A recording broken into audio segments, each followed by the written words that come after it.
So for this video, I'm going to show you how to kind of set up a module and then how to control the flow of the module within your unit. So a module is a lot like a unit or chunk of information, and it's probably one of the best ways to organize your course. So I go over here to actually add a new module, and then I title it up here, so I can call that Unit 1 if I'd like, just as an example. If I want, I can lock it at a certain date, so I could create that module ahead of time, and then I could unlock it when I knew you're actually going to get to it. I can also add in a prerequisite, so I could say you have to do some other modules first. So I can actually make them go in sequential order, or I can have it where students can pick the module they want to work on. The next step is within the module itself, so once I have one made, I can then start adding items into that module. So I can add like an assignment where the students have to turn something in.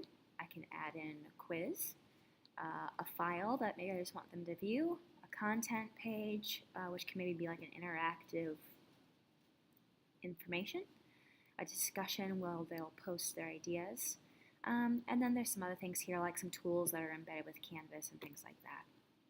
So I'm going to add a content page. I'm going to touch this new page here, and then I'm going to give it a name, okay, and then I would hit add item to add that new page.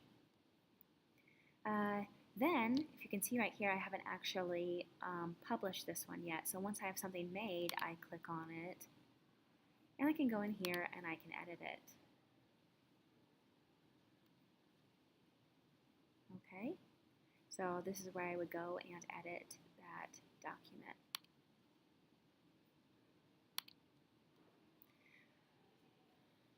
And then, once I'm within the module myself, the way that I control the order is through this little gear up here, and I click Edit. And then that allows me to actually control what students have to do within the unit itself.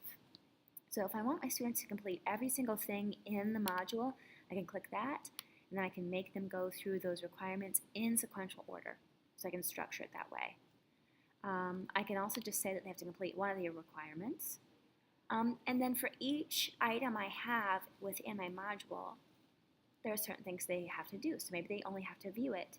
Maybe they have to submit something. Maybe on a test, I want them to score at least a certain percent before they can move on to the next item. So it really gives you a lot of freedom.